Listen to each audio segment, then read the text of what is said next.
On behalf of the Harbaugh Coaching Academy, this is Lessons from the Sidelines, I should say. And we are very, very fortunate and honored to have just a tremendous all around basketball coach at every level, certainly at the highest level of the NBA, but you name it, junior high, high school, college, G League, European, NBA All Star, NBA Hall of Famers.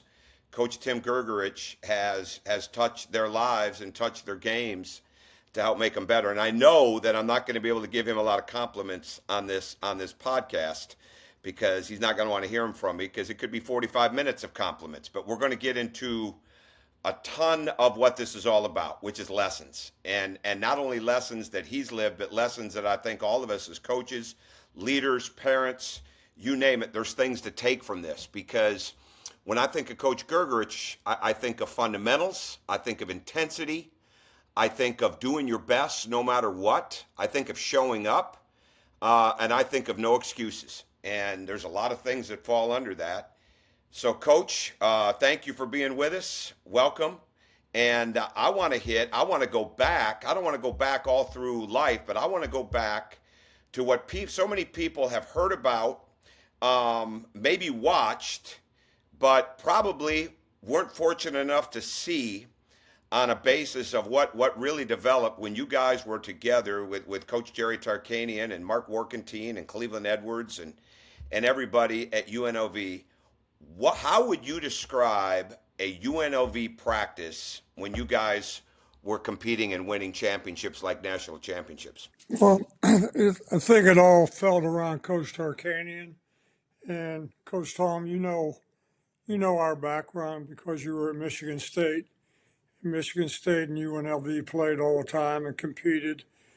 Uh, Coach Tarkanian was a player coach, and when the kids came there, they knew how hard it was going to be, and he never took any shortcuts. The practices were back then 4 hours, and it was work. And he believed in defense, and he believed in how hard the kids played. And if you didn't, then you wouldn't play. He would let you play offense and do whatever you want on offense. All the things they're doing right now on all levels, Coach Stark was doing back in the 80s and 90s, and even in the 70s with his ball clubs. He let them play. He wanted them to play. Gave them a whole lot of freedom. But on the other side of the ball, uh, there's a lot of discipline. Okay, and they had to perform on the other end as much as any team in the country. You took players from, literally all over the country. I mean, the Larry Johnsons, the Stacey Augmans, the Greg Anthonys, Lloyd Daniels, so many different players that were a part of your group. What was it like trying to get guys to understand? They were competitors, obviously, and they had success. But what was it like getting them to understand and to play the level of defense and compete intensity wise day after day the way you guys were so famous for at UNLV, starting in the summertime, going in through the preseason, going into the season, and then obviously culminating with being a championship level team numerous times. What was that like? I would say this. I know, Coach, all the coaches you named, Coach, we all came in 1980, 81, and they were just coming off probation or NCAA restrictions. And the culture kind of had disappeared from the 70s. The 70 teams to me were the best teams that Coach Tark had when they went to the Final Four. They scored in the hundreds, but they played defense, and that was lost until I would say 1982. Sid Green, Larry Anderson, that group of guys, when they came in, they were nothing happened for them the first couple of years.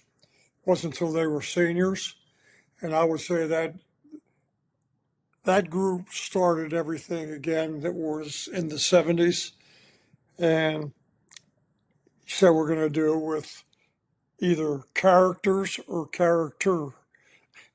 Okay, because we had characters all over the place, and I would say those guys turned things around. They decided to do all the discipline things that coach wanted, and living there all summer long. Program in August and September before we started regular training camp. Very difficult. They had to be outside, and it was still in 100 degrees, and doing the running programs and the discipline program. So, those guys started it. They weren't sure because we hadn't had great success the 2 years before, and they went on to win 24 in a row, and that started the whole culture back again. What made Coach Tarkanian such a legend? And I don't want to say he probably doesn't. He's a Hall of Famer, but I'm not sure he ever gets enough credit for just how great of an actual basketball coach and teacher he was. But if there's one thing that you could look back at and say that was so different about him from maybe some of the people you've seen in the past, but also very similar to you in the way you are with players, what separated him with the relationships with the players that he had that made him so revered by them? Coach wasn't afraid to take shots with players, or whatever word you want to use, take gambles with players. And a lot of the kids came from really, really tough backgrounds, both on the West Coast kids and the East Coast kids.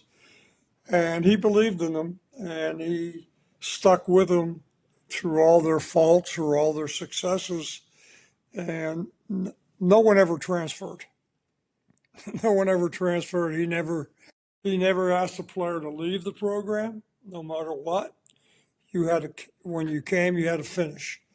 And I'd say every kid, while we were there, they all finished.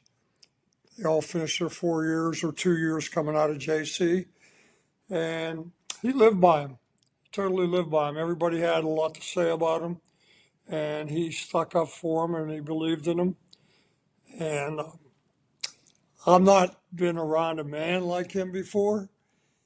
And some days we would all look at each other like, Coach, what are we going to do?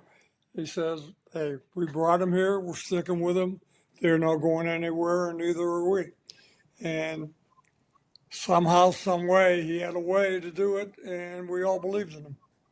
So eventually, after UNLV, you go into the NBA. I mean, and you take really the way you've coached your entire life to the NBA into something that was really not as normalized in the NBA, and that was the innate drive to make players better individually and get them there. And obviously, you were with a tremendous coach in George Karl, and you had Bob Kloppenberg. I think Terry Stotts was young and beginning on that staff.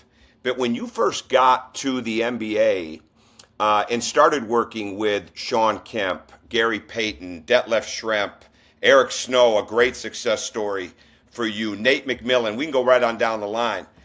Was it hard to get people to understand at the NBA level what they needed to get better at individually? Or was it just the fact that you were spending that time with them, making them better, that it just created an energy level for them to understand that this was really good for them? Coach, the way I got into the NBA, I don't know whether anyone ever did it that way. We were expelled from college in the middle of 91, 92 season, and no one had jobs. And George Karl, Bob Whitsitt, Bob Kloppenberg invited me to come up to Seattle. March of George's first half season, because he just came out of Spain, and he was kind of like, I don't know what he was doing over there. He wasn't allowed to be in the NBA, I believe. Most people didn't want him in there. And if it wasn't for those three guys, I wouldn't have been out of a job. I had no job, had no money, you know, kids at home, that type of stuff. So it was survival. For me, it was really survival. On Monday, I was on the bench at UNLV, and Wednesday, I was on the bench at Phoenix with the Seattle Wow. Supersonics.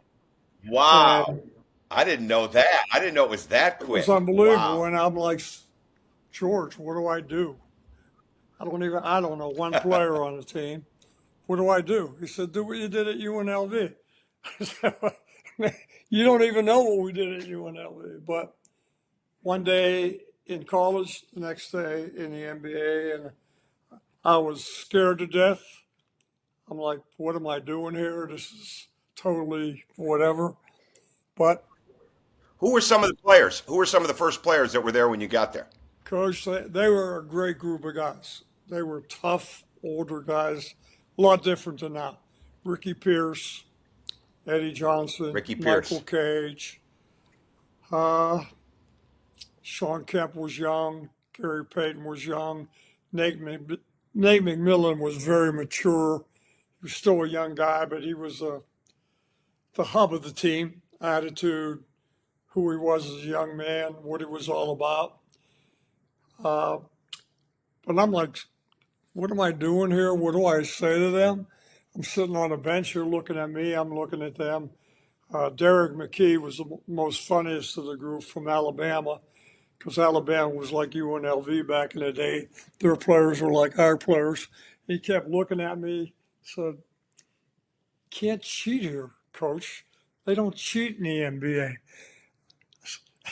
I said, we didn't cheat at UNLV. He said, well, we didn't cheat at Alabama either. But, you know, the kind of players, they were so mature and grown up, older than they are now, and tougher, way a tougher group of guys.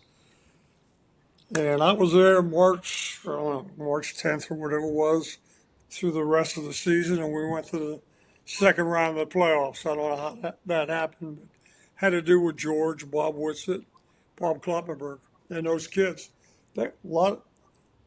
Sean and Gary were kids. They were trying to survive also. So it was a whole different thing, Coach. There's so many things that go into learning.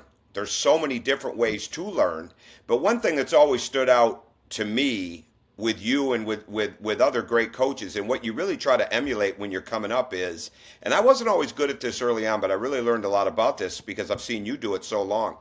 You met players where they were, right? You met them where they were as people, you met them where they were as players, and then you took it from there. I think of Dave Duncan, the great pitching coach, played in the majors, and he was with Tony La Russa for a long time in St. Louis. And he had a great thing about bringing in pitchers. He might find somebody that had been injured, somebody that had been struggling, and he wasn't trying to get them to have 4 or 5 pitches right off the bat. He was trying to get them back to one thing that they could count on, one pitch that they could hang their hat on. Well, I think about you as a coach, and you meet players there like that. What advice would you give to young coaches that don't have the background in the classroom, that aren't coming up through high school, that aren't coming up as teachers, but how to really understand how to meet that player where they are so that you can help them grow into being what they can become? Is there any couple things that really stand out to you about that? You know, the camp system back in the day was really, truly a great place for all of us to learn how to teach. You had the 5-star, you had the superstars out on the West Coast.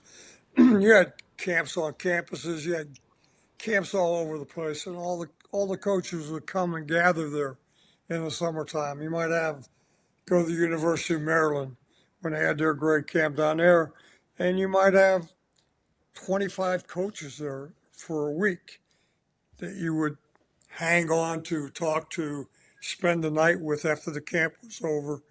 And that was all across the country. You know what I'm talking about on that.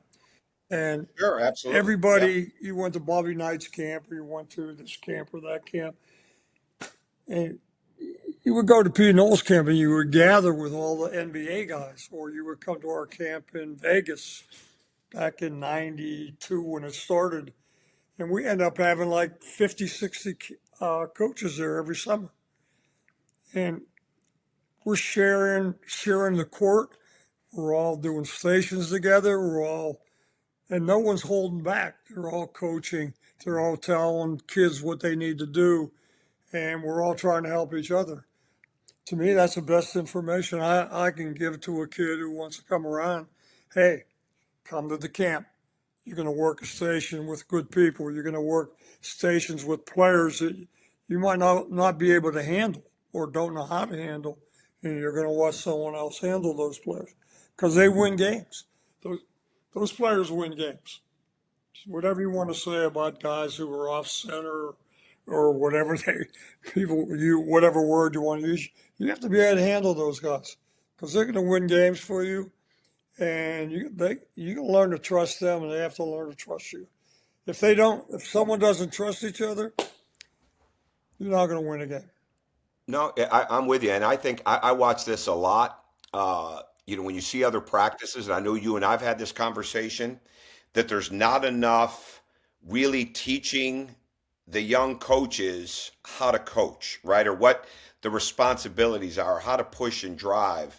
And obviously, you're in a great spot right there with Jason Kidd because he's done a fantastic job. You've worked with some of the best, right? You are one of the best. But what advice would you give to the head coaches that get maybe frustrated with their staff or frustrated with their players about empowering them inside of their own program? Okay, so let's say the summer's gone and there's not a camp to go to, and yeah, we can watch video, yeah, we can watch YouTube and these different things, but I've got to get this group of coaches better right now as a head coach on my staff. Doesn't matter what sport. What advice would you give to them? Well, all the sports have their own way of doing things. I've never been to the NFL mini camps that they have all through preparing for their training camp. Never been there, but I would assume they have 20 they bring in young coaches probably to help out, that type of thing. Uh, Baseball's the best with their minor league system. You were talking about the great pitching coach. You look at all the great coaches, a lot of them have come through the minor league system. And you have hitting coaches, pitching coaches, on down the line. The managers have to line the field back in the day. They had to learn how to get along with the grind crew on down the line. That's all part of coaching. I can remember being a freshman coach at Pitt, had no trainer. Uh, you had to drive your own vans. You had to tape the guys. You had to sweep the floor before practice. You had to get the towels. And to me, that's a discipline that we miss. We don't have to do anything now.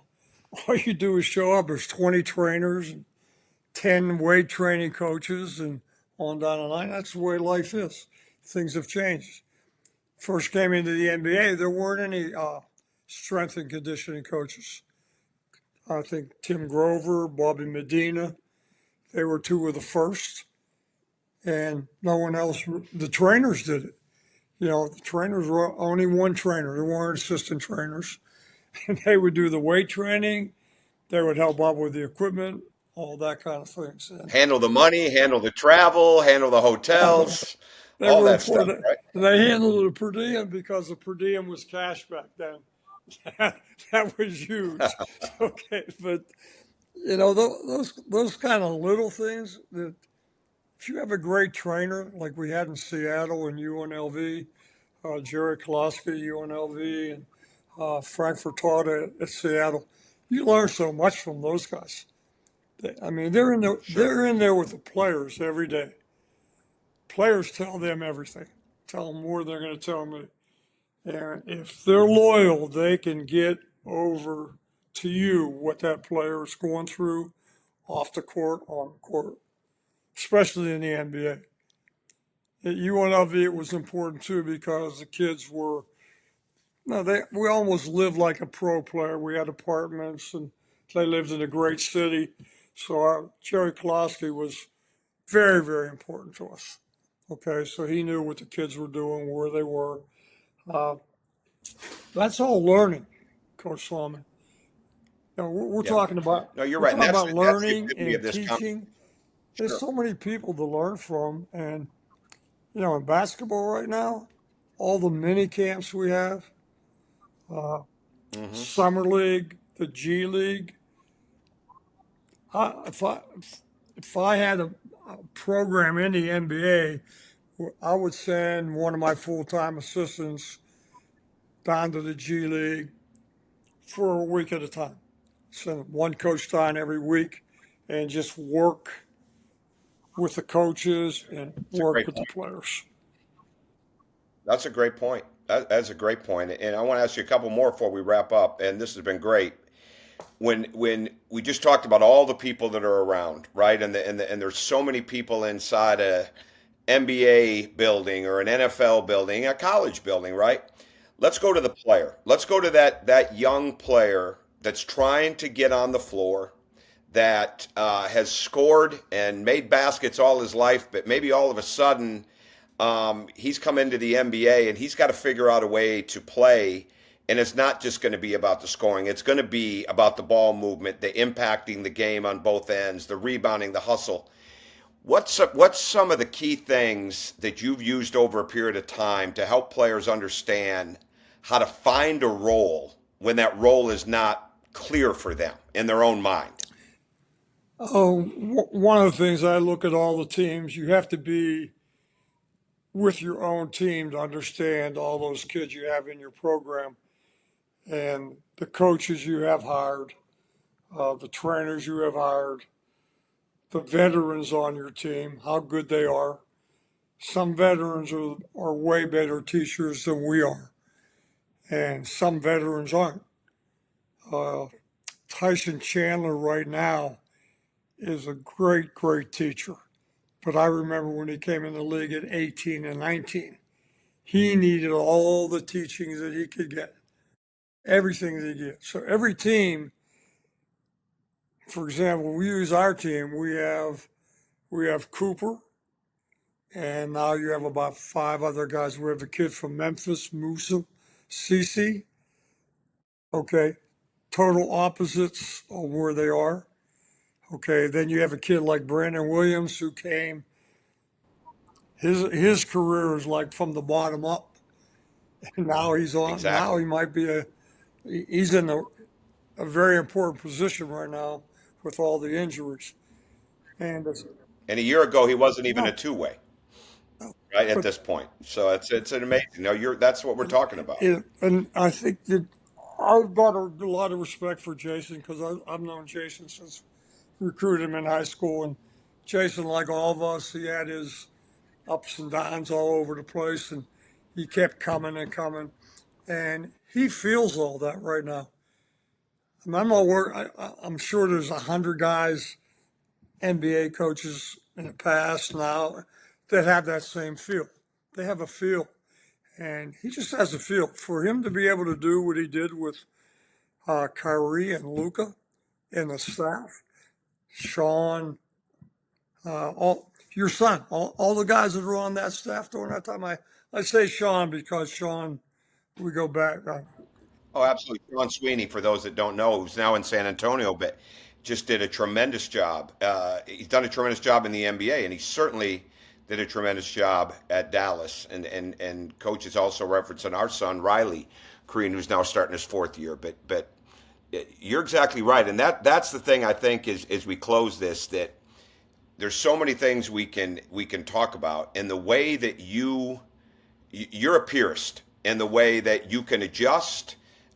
You can see people, you can meet them where they are. You see the good in people to try to bring out the great. But at the end of the day, you're always looking to make people better. And every coach has a responsibility, no matter if they're the head coach, the assistant coach, whatever it is.